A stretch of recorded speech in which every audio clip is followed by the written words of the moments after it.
안녕하십니까. 암호화폐 정보를 전달해드리는 닥터 비트맨입니다.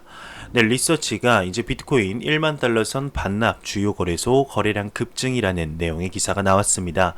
네, 암호화폐 전문 데이터 분석 및 제공 플랫폼이죠. 테콘 게이저에 따르게 되면 19일 18시 기준 비트코인 글로벌 평균 시세는 9,879.24달러로 시가총액은 1,774억 3,873만 달러, 최근 24시간 거래량은 8억 4,136만 달러를 기록하면서 전날 대비 64.62%를 증가했습니다. 네, 비트코인의 시가총액 점유율은 67.4%를 나타내면서 활성 주소 수는 전날 대비 감소했고 온체인 거래량은 전날 대비 증가를 했습니다. 네, 그러면서 비트코인이 계속 하락을 하면서 약 1억 5천만 달러의 롱청산을 촉발했다라는 내용이 나왔는데요. 네, 비트코인 가격의 하락은 비트맥스 거래소에서 롱청산을 촉발시켰다고 합니다. 네, 트위터의 시장 관찰자에 따르게 되면 비트맥스에 대한 청산만 해도 1억 5천만 달러라고 하는데요. 하나로 치면 약 1792억 5천만 원에 달한다고 합니다. 네, 비트코인의 하락은 미국 연방준비제도 이사회가 530억 달러를 발행했으며 즉 양적 완화를 했고 비트맥스의 CEO인 아서 헤이즈는 비트코인의 연준 4차 양적 완화 시 곧 2017년 ATH 즉 역대 최고가에 도달할 것이라고 주장한 데 이어 바로 일어났다고 합니다. 네, 어제의 알트코인 상승은 뒤로 한 채 또다시 하락하는 모습을 볼 수가 있습니다. 암호화폐 가격이 하락을 하면서 안 좋은 소식도 연이어 나오고 있는데요.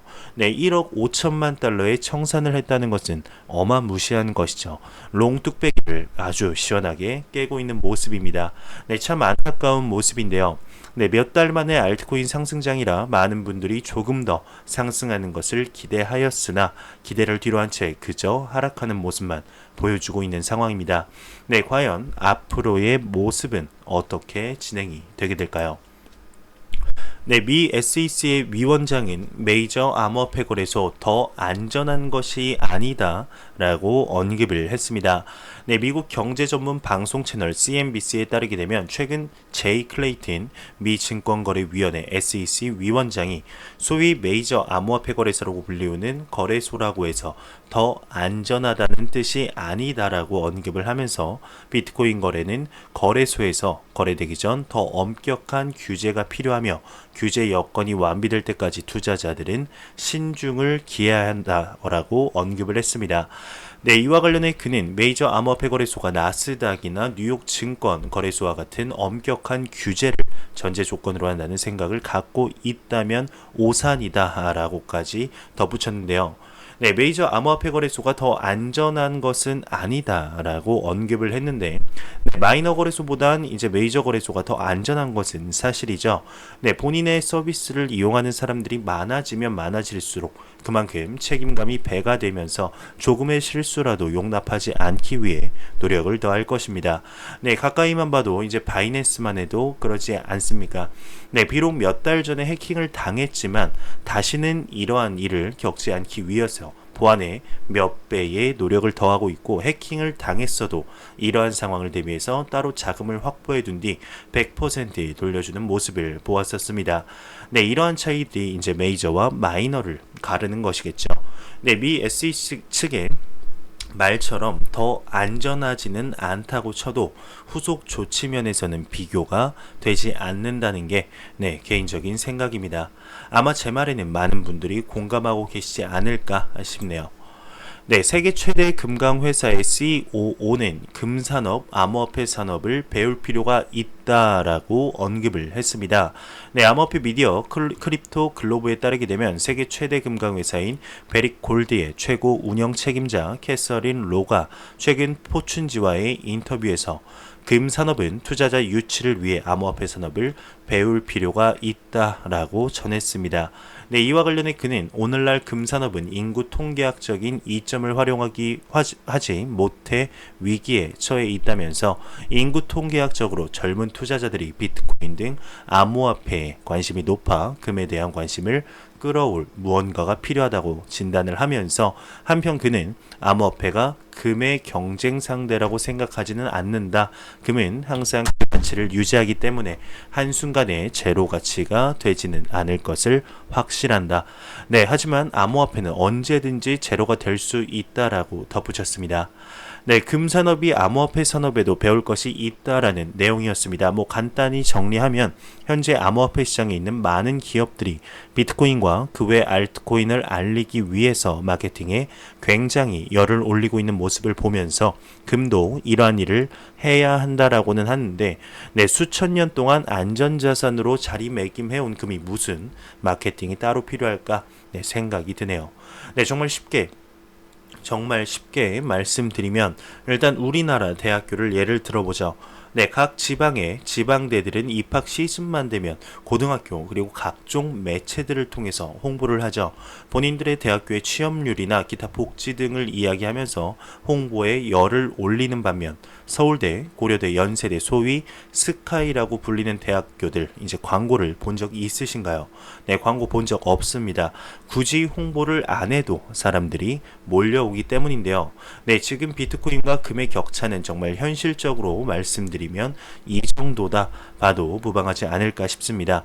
금 따로 마케팅 필요 없습니다. 네, 금이 사라지는 날은 오지 않을 것입니다. 지금 중요한 건 비트코인이 새로운 디지털 금으로서 새로운 자산으로서 자리를 잡느냐 마느냐 하는 거지, 비트코인이 금을 없애버린다 이건 정말 말도 안 되는 일이죠. 네, 그래서 그 많은 암호화폐 기업들이 더욱더 노력을 하는 것이고 현재 계속해서 디지털 금으로서 입지를 굳혀가는 비트코인의 모습을 볼 수가 있습니다. 네, 더욱더 자리매김을 하는 모습을 보여주었으면 좋겠다는 생각이 들게 되네요. 네, 미 연준이 기준금리를 인하했습니다. 1.75에서 2% 이렇게 되어 있는데요. 네, 미 연방준비제도가 이제 18일 연방공개시장위원회에서 기준금리를 인하했습니다. 네, 연방기금 금리를 기존 2%에서 2.25에서 1.75에서 2%로 설정, 이제 0.25% 인하와 2회 연속 금리 인하를 했는데요. 네, FOMC 성명에서 경제 성장과 고용의 성장은 계속할 가능성이 높다고 전망하면서 불확실성은 남아있다고 지적을 했습니다. 네, 경기 확장을 유지하기 위해 적절히 행동한다라고 이렇게 언급을 했는데요. 네, 이 제롬 파월 의장은 성명 발표 후에 기자회견 속에서 계속 진행되고 있는 리스크에 대해 예방수단을 강구한다고 설명하면서 경기가 한층 약해지면 보다 적극적으로 움직일 준비가 되어 있다 언급을 했습니다. 네, 그러면서 추가 금리 인하를 단행할 가능성을 열어놨는데 향후 경기 확대의 유지에는 온화한 정책 변경으로 충분하다는 인식을 나타내왔습니다. 네, 미중 무역 마찰에 따른 리스크에 선수를 칠 목적으로 예방적 금리 인하 조치를 강구하는 한편 상승세를 유지하는 미국 경제로부터 추가 완화의 필요성에 대해서도 의견이 엇갈리고 있는데요. 네, 한편 트럼프 미국 대통령은 이 제롬 파월과 이제 연준은 다시 한번 실패했다. 배짱도 없고 센스도 없고 비전도 없다. 끔찍한 의사 전달자다. 대폭적인 금리 인하를 하지 않았던 파월 의장을 트위터로 비판을 하고 있습니다. 네, 추가 금리 인하로 비트코인 시장에서도 이제 영향을 나온다는 견해도 있는데요. 네, 미 연준 금리 인하에 따른 비트코인의 상승 기대감 또한 이제 올라가고 있습니다. 지금 이제 암호화폐 업계가 비트코인이 수혜를 받을 것이라는 기대감이 커지고 있는데 이와 관련해 미디어는 미 연준은 지난 3년 최고 2.5%까지 금리를 인상 후 이번 금리 인하로 새로운 양적 완화의 기간을 늘릴 것으로 보인다며 향후 달러 가치는 다소 낮아지겠지만 유동성을 높이기 위함으로 해석된다. 양적 완화는 비트코인의 달러의 가치를 더 높이는 효과다. 이렇게 언급을 했습니다. 네, 미 연준이 지난 7월 말 이후 2달 만에 또다시 금리 인하를 단행했습니다. 네, 현재 이것에 관해서 이런저런 이야기들이 현재 많은 상태인데요. 네, 금리 인하를 했다는 것은 돈을 사람들에게 풀겠다는 것이죠. 네, 돈을 풀겠다는 것은 경제를 살리겠다는 것입니다. 네, 그렇다면 경제를 왜 살릴까요? 경제가 호황인데 살릴까요? 아니죠. 현재 미국의 경제는 어렵다는 것을 반증한 것입니다. 네, 미중 무역 전쟁의 여파가 중국뿐만 아니라 확실히 미국에게도 영향이 있으며 미국과 이란과의 갈등이 지금 격화가 되고 있고 미국뿐만 아니라 글로벌적인 지정학적 리스크가 커지면서 이러한 결정을 한 것이 아닌가 싶은데요. 네, 이 금리 인하의 여파도 돈이 풀리게 되면 아무래도 사람들이 돈을 빌려서 자산의 증식을 위해 투자를 하는 경향이 크게 됩니다. 네, 그래서 비트코인도 상승하지 않겠냐 하는 것인데요. 네, 과연 어떤 식으로 진행이 되게 될까요? 네, 지금 전 세계 모든 증시와 경제학자들은 이번 추가적인 금리 인하에 관해서 대단한 관심을 가지고 있는 중인데요. 조금 더 지켜봐야 하지 않을까 싶습니다. 정말 이례적인 일인 것 같네요. 연말 추가 금리 인하 가능성 또한 언급을 했다고 하는데 한번 지켜보도록 하겠습니다. 네, 그러면 코인 마켓캡에서 가격 간단하게 살펴본 후에 제가 준비한 내용으로 넘어가도록 하겠습니다. 현재 메이저 탑 10 코인들 전반적으로 살펴보면 전반적으로 하락을 면치 못하는 상황입니다. 네, 비트코인 같은 경우는 3% 정도 하락을 하면서 1180만 원대, 이더리움은 1.7% 이렇게 하락을 하면서 25만 1000원대, 리플 XRP 같은 경우는 전날 큰 상승을 보여줬는데 다시금 하락하는 모습을 보여주고 있습니다.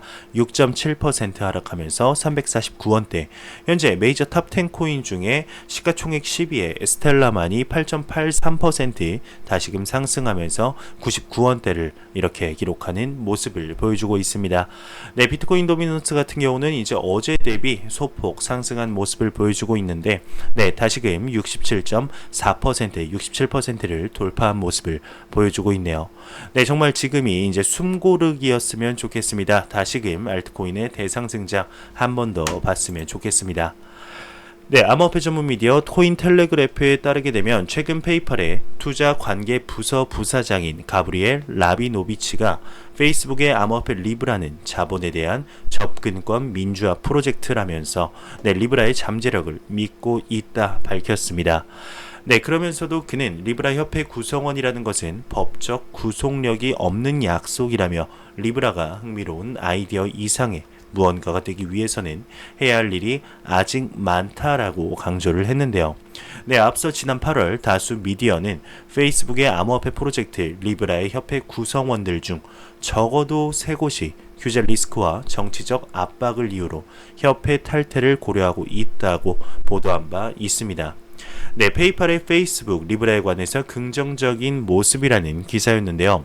네, 리브라 최근 들어서 온갖 문매를 다시 한번 막고 있는 모습이 참으로 안타깝습니다.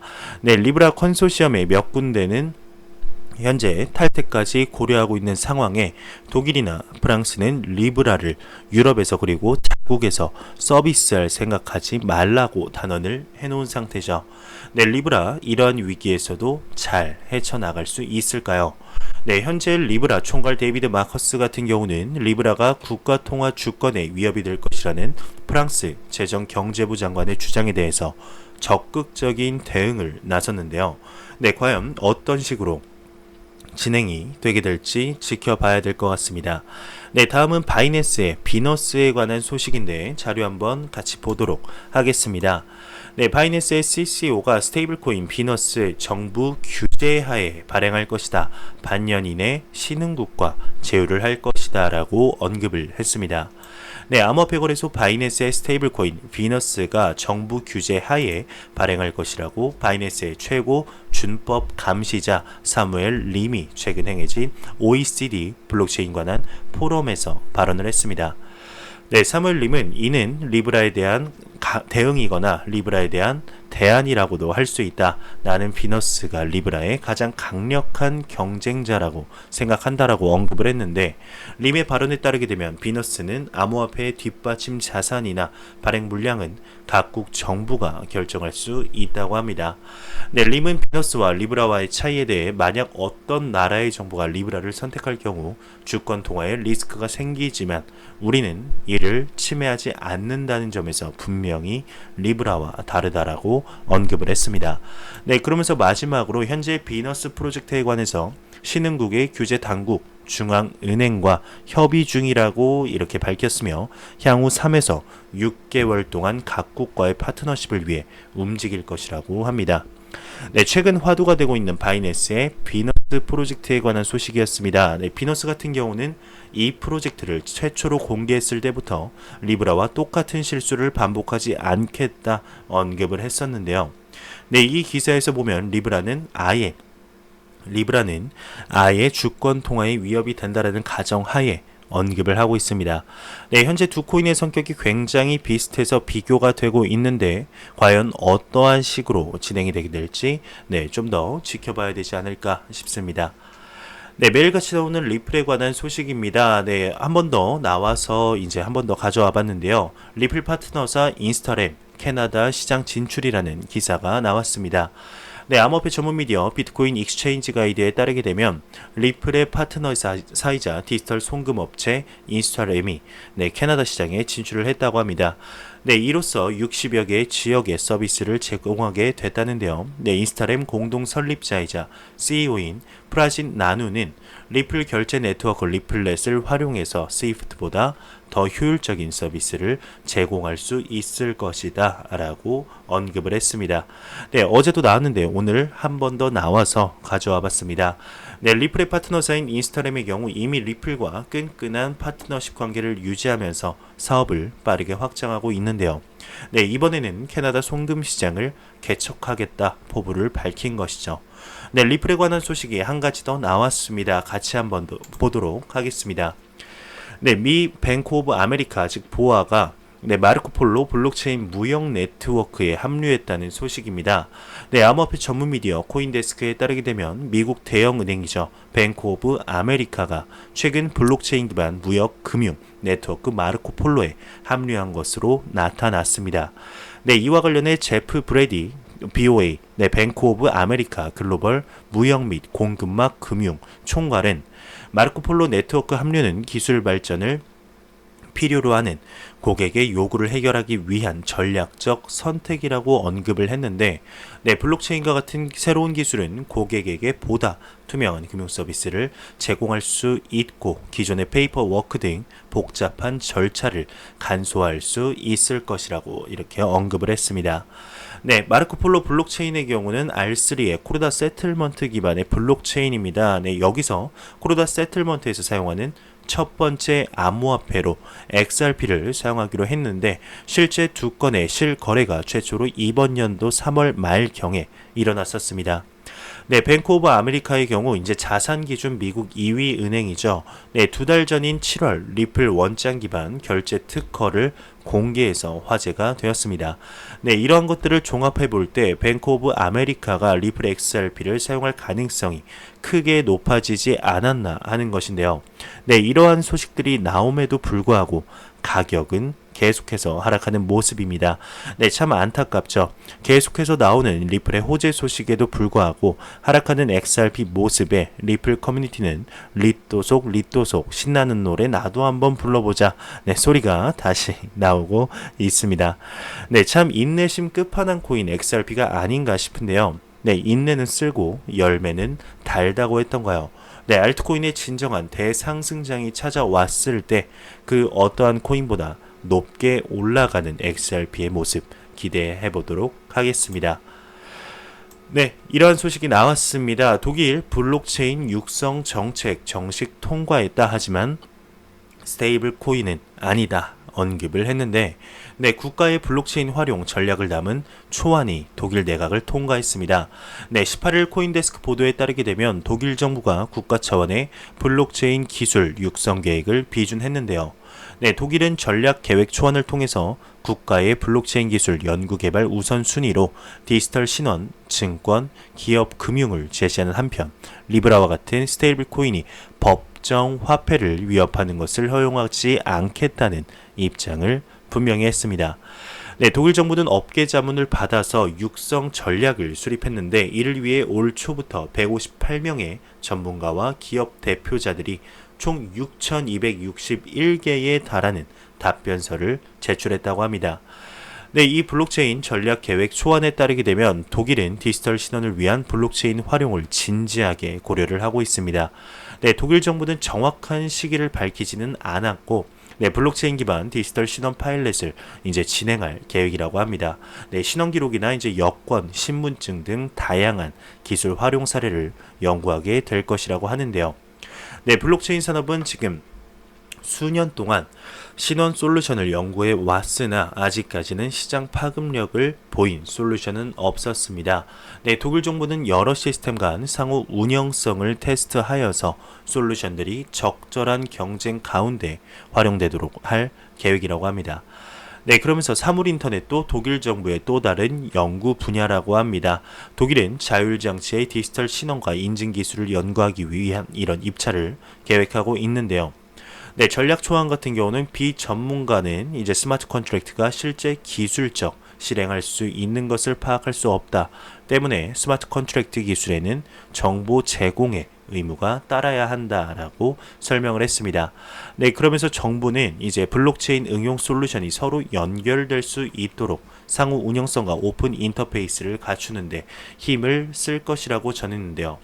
네, 디지털 증권을 보게 되면 이 전략 초안에 따르게 되면은 독일은 분산 원장 기술, 분산 원장 기술 기반 증권 합법화를 계획하고 있다고 합니다. 네, 국가 재무부도 앞서 블록체인 기술 등으로 증권이 완전히 디지털 형식이 되게 할 것이라고 언급을 했는데요. 네, 하지만 스테이블 코인 확산에는 반대를 했습니다. 네, 독일 정부는 유럽과 국제적인 차원에서 스테이블 코인이 법정화폐의 대안이 되지 않도록 할 것이라고 강조를 했는데 네, 한편 디지털 중앙은행 화폐 작업을 위해 독일 중앙은행과도 협력할 계획이라고 합니다. 네, 이번 달 1일 독일과 프랑스는 공동 성명을 발표를 했죠. 리브라가 자금 세탁과 테러 자금 지원을 방지하고 투자자 보호를 할 수 있을지 확신할 수 없다. 또한 통화 주권을 위협할 수도 있다며 반대 입장을 피력한 바 있습니다. 네, 현재 많은 국가들이 블록체인 기술을 활용하여서 국가의 경쟁력을 키우려 하고 있습니다. 증권형 토큰의 잠재성을 알아본 국가들도 많이 있는 상태인데요. 네, 일단 마지막 문단에 있는 스테이블 코인 확산 반대 같은 경우는 현재 독일이 G7의 국가이죠. G7의 의장국이 현재 프랑스인데, 네, 프랑스에서 리브라를 유럽 내에서 전면 금지시키겠다, 서비스 시키지 않겠다라고 언급한 것에 대해서 직접적으로 리브라를 언급하지는 않았지만 독일도 동조하는 입장인 것입니다. 네, 참 리브라의 모습을 보면 안타까운데 그래도 계속 노력하는 모습을 보여주고 있죠. 내년 상반기 본인들이 생각했던 시기에 정상적으로 출시할 수 있으면 좋겠습니다. 네, 오랜만에 이제 크레이그 라이트에 관한 소식이 다시금 나왔습니다. 110만 비트코인 소유권에 대한 재판에서 패소한 크레이그 라이트 화해를 위한 협의를 개시했다라고 언급을 나왔는데요. 네, 비트코인의 마이닝, 채굴을 해서 얻은 보상의 소유권 소송에서 패소를 했죠. 네, 크레이그 라이트가 화해를 위한 대화를 요구하고 있는 것으로 알려졌습니다. 네, 이 소송 같은 경우는 라이트와 클레이만이 2009년부터 2011년 사이에 공동으로 실시한 비트코인 마이닝 보상 110만 비트코인 소유권에 대한 것인데요. 네, 2013년 사망한 클레이만의 유족은 마이닝을 공동으로 실시했음에도 불구하고 전체 보상을 라이트가 착복했다고 호소했습니다. 네, 약 1년 반 동안 끝나지 않을 것 같은 이 재판이 올해 8월 클레이만 측의 마이닝 보수의 50%를 받을 권리와 비트코인에 관한 소프트웨어 지적 재산권을 인정하는 판결을 내리면서 라이트에게 지불 명령을 내렸죠. 네, 요구하는 이제 유예 기간은 30일이었고, 클레이만 측도 그에 응했습니다. 현재는 구속력이 없는 화해를 향한 조건이나 상세한 것에 대해서 논의를 계속 중이죠. 네, 오랜만에 나오는 크레이그 라이트에 관한 소식이었습니다. 이 패소한 후에 아무런 소식도 없어서 참 뭔가 심심했는데 다시금 나왔네요. 네, 크레이그 라이트가 없으니까 지금 저스틴 선이 막 이렇게 활기를 치고 다니는데 크레이그 라이트에 과연 어떠한 또 꿍꿍이가 있고 어떠한 소식으로 우리 앞에 나타나게 될지 한번 기대해 보도록 하겠습니다. 암호화폐 미디어 코인데스크가 글로벌 네트워크 보안업체 시스코 탈로스가 발표한 보고서를 인용해서 해커 조직 판다가 암호화폐 채굴 공격으로 지금까지 약 1억 874만 원의 수익을 올렸다고 합니다. 보고서에 따르게 되면 판다는 원격 접근 툴과 암호화폐 채굴 멀웨어를 사용해서 공격 범위를 네트워크 공격에 취약한 네트워크에서 글로벌 기업 네트워크로 확장을 했다고 하는데 이와 관련해서 이제 보고서는 판다가 개발 툴을 업데이트하는데 매우 능숙한 것으로 보이며 미국 국가안보국에 해킹 도구를 입수한 섀도우 브로커스와 비밀번호와 이제 그 컴퓨터 메모리를 해킹하는 데 유명한 오픈소스 소프트웨어 미미캐치를 이용하고 있다고 합니다. 카카오 암호화폐 클레이 예상 시총이 1조 8천억이라고 합니다. 상장의 청신호라고 하는데요. 이는 이제 당초 예상가를 웃도는 성과로 이달 말 예정된 업비트 싱가포르 인도네시아 상장에서 이제 청신호가 켜졌습니다. 그라운드 X는 이번 역경매를 통해서 250만 클레이를 판매했고 1인당 최대 5만 클레이로 구매량을 제한했다고 하는데 역경매는 시작한 지 1분이 채 되지 않아서 최종 입찰가가 하드캡 즉 상한선에 도달했다고 합니다. 역경매를 통해 판매된 클레이는 250만 클레이고 개당 최종 가격은 182원이라고 합니다. 역경매는 이제 매도자가 높은 가격부터 점차 가격을 낮춰가다가 매수 희망자가 나오면 최초의 매수 희망자에게 매도하는 방식이라고 하는데 국내 투자 업계 관계자는 클레이 시세가 150원 정도에 형성될 것으로 전망했지만 그라운드X가 최근 삼성전자와 블록체인 스마트폰 클레이튼을 폰을 출시하는 등 사업 확장의 속도를 내고 있어서 기대감에 이제 반영된 것으로 보인다라고 언급을 했네요. 암호화폐 전문 미디어 코인데스크에 따르게 되면은 이제 암호화폐 원래 서비스 업체 아브라가 필리핀 결제회사 이시페이와 계약을 체결했다고 합니다. 이제 필리핀 세븐일레븐 편의점에서 암호화폐를 판매할 예정인데요. 아브라 지갑 사용자는 세븐일레븐의 디지털 결제 클릭QQ나 발음도 힘드네요. 클릭QQ나 키오스크를 통해 암호화폐를 구매할 수 있다고 합니다. 최소 구매액은 500페소 약 10달러고 최대 구매액은 10만 페소 1,900달러라고 하네요. 거래 수수료는 2%에 달한다고 합니다. 아랍뱅크 스위스 지부가 비트코인과 이더리움 수탁 및 중개 서비스를 개시를 했습니다. 최근 아랍 스위스 지부 블록체인 업체 토러스와 파트너십을 체결하면서 비트코인 및 이더리움 등 암호화폐 수탁 및 중개 서비스를 개시했다고 합니다. 바이낸스가 1개월 이내 위완화의 OTC 이제 거래 서비스를 시작한다고 합니다. 암호화폐 거래소 바이낸스의 공동 창업자 허이는 상하이의 블록체인 이벤트에서 2개의 중요 발표를 했는데 위완화 장외거래 서비스를 한 달 이내에 개시할 방침이고 바이낸스에서 법정화폐로 암호화폐 구매 결제 서비스를 170개국으로 확대할 방침이라고 합니다. 그러면서 이번에 바이낸스 임원이 상하이에서 거래 업무에 관한 발표하는 것 자체에 중요한 의미가 있다고 하는데 본래 정부는 컨퍼런스 등 공공의 장소에서 암호화폐 거래와 관련한 선전 활동을 실시하는 것 자체를 전면 금지를 하고 있었습니다. 바이낸스 등의 거래 기업도 기반은 중국이기 때문에 이러한 발언을 하지는 않았는데 이번 발표에 이른 경위는 명확하지는 않지만 중국 시장에서 주력하는 사업 전략이라고 한 발언으로 보아서 아마 바이낸스가 중국 당국과 연결되는 것이 아닌가 업계 사람들의 일부 추측도 있었다고 하네요. 대시가 베네수엘라의 약국 체인이자 연대 아이콘 등 사용처를 늘리고 있다고 합니다. 대시 타일랜드와 이제 덱시 넥스트에 따르게 되면 대시는 거래소에서 보유한 코인을 회원 카드에 충전해서 즉시 결제에 사용할 수 있는 대시 카드를 올해 시범 운영할 계획이라고 합니다. 네, 베네수엘라에서 지금 암호화폐 유즈 케이스가 급격하게 증가하는 모습을 볼 수가 있습니다. 네, 안 보고 가면 섭섭하겠죠. 크립토 공포 탐욕 지수입니다. 30일로 투자 심리가 위축된 상태를 보이고 있습니다. 네, 암호화폐 데이터 제공 업체죠. 알터너티브의 자체 추산 공포 탐욕 지수가 전날보다 7포인트 내린 30일을 기록했습니다. 네, 투자 심리가 위축되면서 공포 단계가 지속이 됐는데요. 네, 이 지수는 0이면 공포 100이면 낙관이라고 보시면 됩니다. 30일 참으로 안타까운 수치인데 오늘 어제에 비해서 암호화폐 가격이 많이 하락을 하면서 이 포인트도 내린 것이 아닌가 싶습니다. 네, 벌써 9월달도 끝나가고 이 말은즉 3분기가 거의 다 끝나가고 있습니다. 네, 3분기가 끝나기 전에는 다시 한번 50, 70, 적어도 70까지는 보는 그날이 왔으면 좋겠습니다. 70은 찍고 4분기로 넘어갔으면 좋겠네요. 네, 제가 준비한 소식은 여기까지입니다. 영상이 도움이 되셨다면 구독과 좋아요 그리고 광고 한 편만 처음부터 끝까지 시청해 주시기 바랍니다. 이 채널은 오직 광고 수익으로 운영이 되게 됩니다. 항상 영상 시청해 주시는 시청자분들, 구독자분들 너무나 감사합니다. 저는 다음 영상으로 찾아뵙도록 하겠습니다. 지금까지 닥터 비트맨이었습니다. 감사합니다.